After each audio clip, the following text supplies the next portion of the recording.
साथ खिलवाड़ करेगा और तय कर ले कि उनको खिलवाड़ करना है और खिलवाड़ करके अपनी प्रॉपर्टी को जब्त करवाना है कि पारदर्शी ईमानदार प्रक्रिया को आगे बढ़ाने के लिए योगदान देना है, क्योंकि इस पर प्रदेश की पूरी व्यवस्था टिकी हुई है। याद करिए, बेसिक शिक्षा परिषद का हमारा वार्षिक बजट है 53,000 करोड़ रुपए से अधिक का।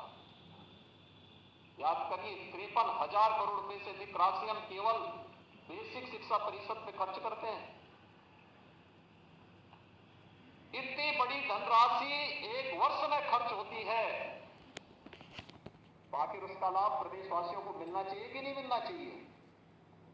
प्रदेश की 24 करोड़ जनता को उसका लाभ मिलना चाहिए कि नहीं मिलना चाहिए?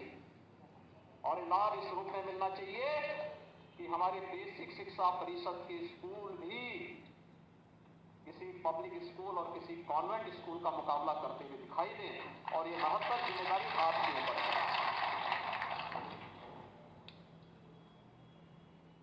जो लोग ये चाहते थे अपने बच्चों को तो स्वयं भी कोई ऑस्ट्रेलिया भेजता था, कोई इंग्लैंड भेजता है, कोई और जगह भेजता है, लेकिन गरीब का बच्चा न पढ़ पाया, इसलिए वे सभी स्कूल जर्जर करके छोड़ दिए। 1,35,000 विद्यालय बेसिक शिक्षा परिषद के जर्जर है, कोई पुरसा हाल नहीं। आखिर सरकार 2017 के पहले भी तो रही होगी। क्या कर रहे थे लोग? बजट वही खर्च होता था, पैसा खर्च होता था, वेतन भी निकलता था, भवन के नाम पे भी पैसा जाता था, लेकिन विद्यालय जर्जर है। भवनों में बड़े बड़े पेड़ उगे हुए हैं, वो पीपल का पेड़ और बरगद का पेड़ कहीं जमीन पे नहीं दिखता था, विद्यालय के भवनों पे जरूर दिखाई देते थे। लेकिन ऑपरेशन कायाकल्प मार्च 2017 में हम लोगों ने ऑपरेशन कायाकल्प प्रारंभ किया था। हर एक विद्यालय के लिए सभी जनप्रतिनिधियों का आह्वान किया गया। पुरातन छात्र परिषद का गठन करके सभी बेसिक शिक्षा परिषद से कहा गया कि भाई जितने छात्र हैं वह यूपी के हैं, अगर नौकरशाही में हैं, जनप्रतिनिधि हैं, व्यवसाय में हैं, सब बेसिक शिक्षा परिषद से जुड़े हुए हैं। मैं स्वयं बेसिक शिक्षा परिषद के स्कूल में पढ़ा हूं, तो कैसे हम कह सकते हैं कि कोई इसमें योगदान नहीं देगा? मैंने कहा हर व्यक्ति एक एक विद्यालय गोद ले। लोगों ने कहा गोद लेके क्या करेंगे? तब भी विपक्ष ने उंगली उठाई थी कि गोद लेके क्या करें, क्या विद्यालय गोद लिए जाते हैं क्या? मैंने कहा विद्यालय गोद लिए जाते हैं, कैसे लिए जाते हैं थोड़ा देखना। तब भी उन्होंने हमारी कार्यपद्धति में प्रश्न किया था। लेकिन आज जब 1,20,000 से अधिक विद्यालयों को ऑपरेशन कायाकल्प के माध्यम से उनका सुंदरीकरण करके उन्हें स्कूल दिखने लायक स्कूल बना दिया गया, उनकी आंखें अब उसको देख करके भी घबरा रही है कि अगर गरीब का बच्चा पढ़ लेगा तो फिर क्या होगा। उनको परेशानी इस बात की है कि उन बच्चों की यूनिफॉर्म, आज सरकार उनको 2-2 यूनिफॉर्म देती है, बैग देता है, बुक्स देती है, जूते मोजे उन बच्चों को उपलब्ध कराए जाते हैं। अब गरीब का बच्चा भी अच्छा जूता मोजा पहनेगा, स्कूल जाएगा, स्वेटर दिया जाएगा, जाड़ों में ठिठुरेगा नहीं। उन गरीबों को जाति के आधार पर, क्षेत्र के आधार पर, तमाम अन्य वाद के आधार पर बांटने वाले लोग इन सब चीजों से ज्यादा उनको परेशानी है कि अगर ये सब लोग आगे बढ़ जाएंगे तो फिर इनकी पूरी राजनीति समाप्त हो जाएगी। ये वंशवाद और जातिवाद की राजनीति समाप्त हो गई तो फिर इन बेईमान और भ्रष्ट लोगों को कोई पूछेगा नहीं।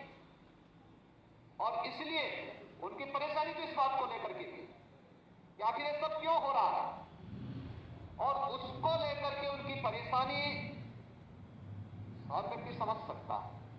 लेकिन सरकार ने भी संकल्प लिया था, हम करेंगे, आमूलचूल परिवर्तन करेंगे। आमूलचूल परिवर्तन करके दिखाया गया।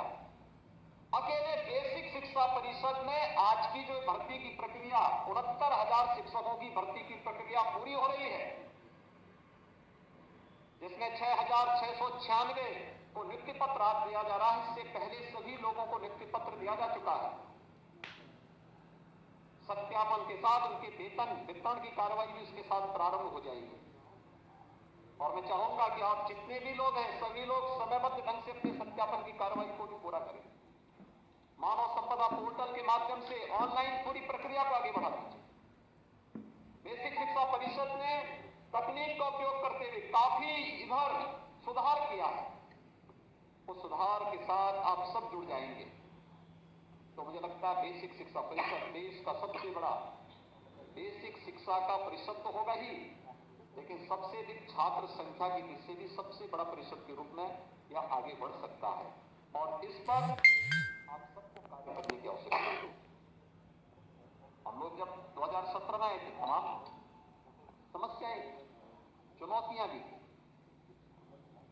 लेकिन इस सब के बावजूद हम लोगों ने परिवर्तन और विकास की प्रक्रिया को थमने नहीं दिया था, कतई नहीं थमने दिया था और प्रक्रिया निरंतर चलती रही। उस प्रक्रिया को निरंतर आगे बढ़ाया जा रहा है। और मैं फिर आप सबसे कहूंगा, आप में से 69,000 शिक्षक इस समय हम लोगों ने नियुक्त किए हैं। 54,000 से अधिक शिक्षक इससे पहले की प्रक्रिया में सब नियुक्त हुए हैं।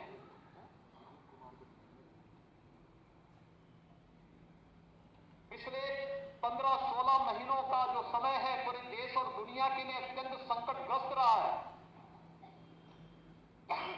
बेसिक शिक्षा परिषद में या माध्यमिक शिक्षा परिषद में बच्चों को फिजिकली क्लासरूम में बुलाने में कठिनाई हो रही है। ऑनलाइन की प्रक्रिया के साथ जोड़ने का एक प्रयास तो हुआ, लेकिन उसमें भी अपनी समस्याएं हैं। हम सबको इन्हीं के बीच से कोई रास्ता निकालना होगा।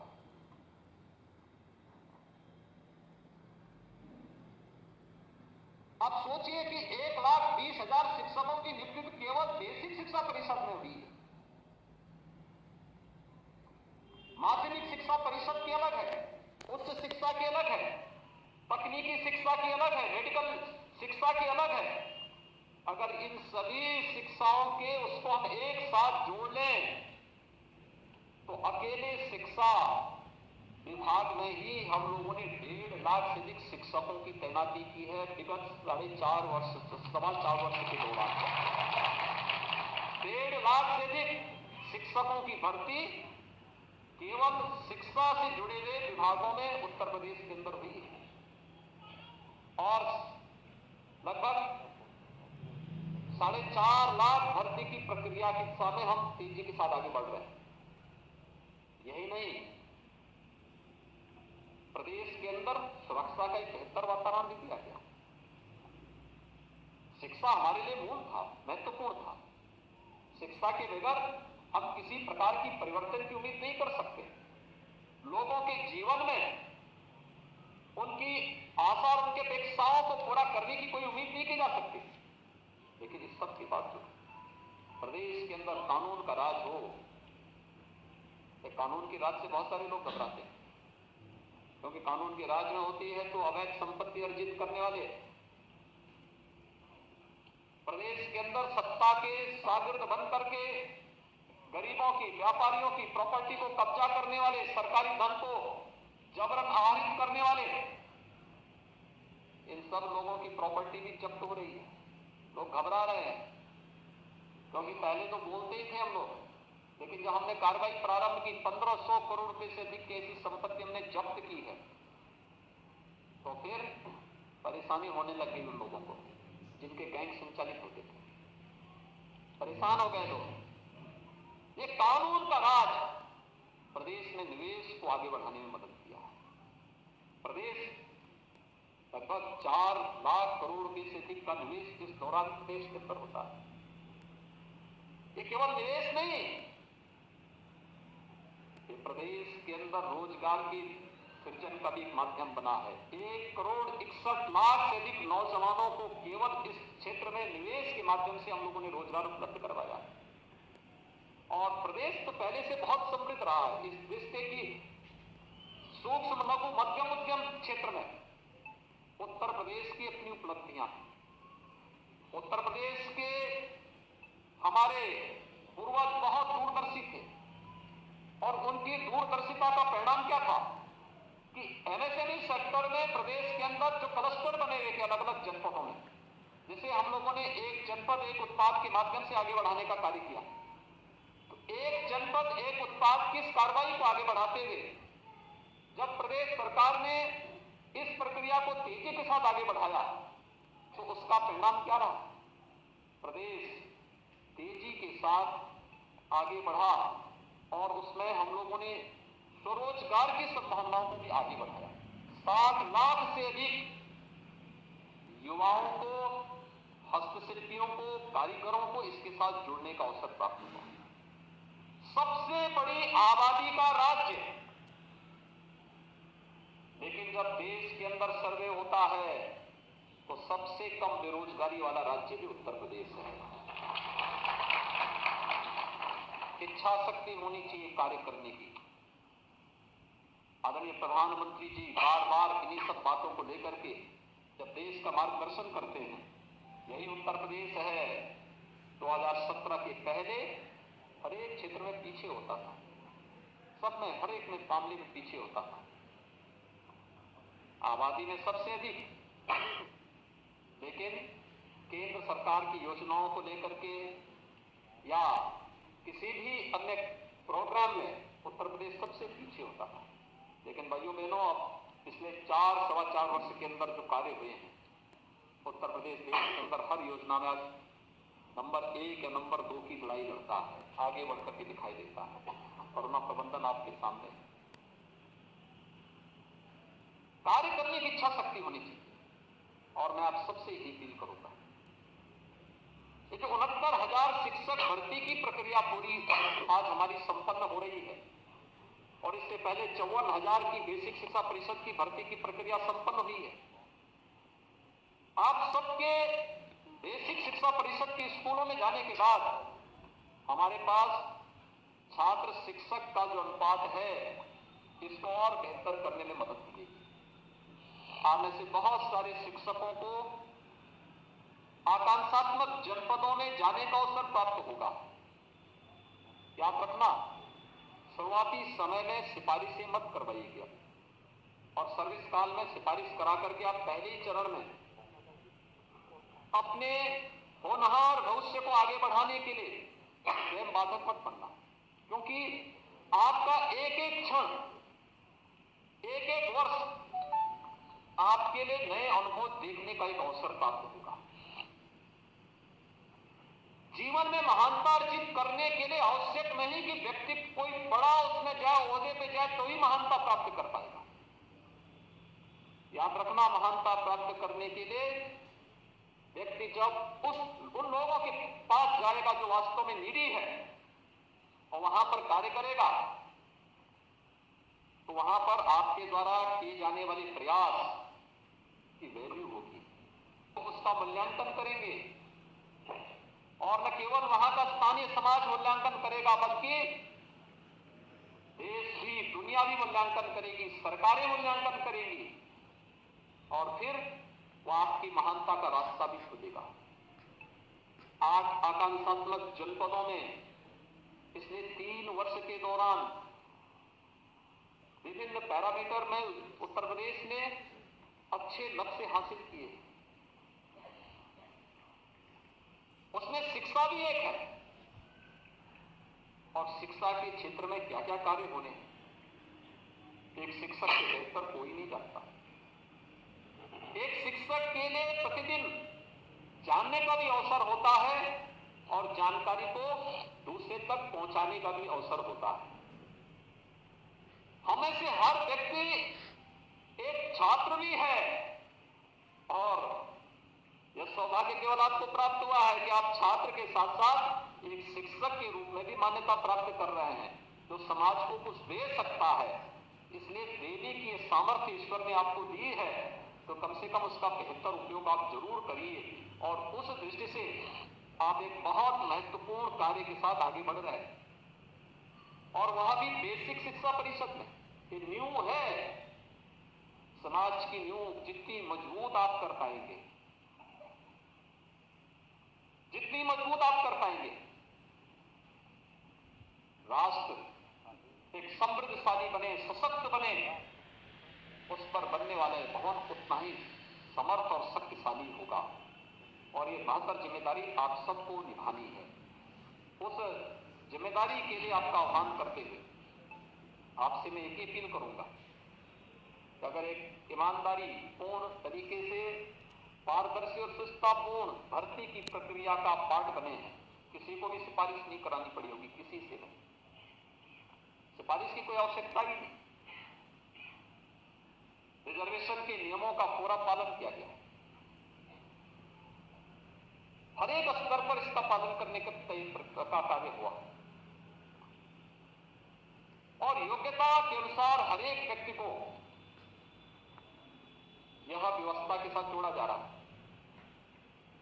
जब सरकार इतनी पारदर्शी व्यवस्था आपको दे रही है तो सरकार आपसे उम्मीद भी करती है कि जितनी ईमानदारी सरकार ने आपके प्रति दिखाई है उतनी ईमानदारी आप भी समाज के प्रति जरूर दिखाएंगे, क्योंकि समाज का ऋण हमारे ऊपर है, हम सबके ऊपर है।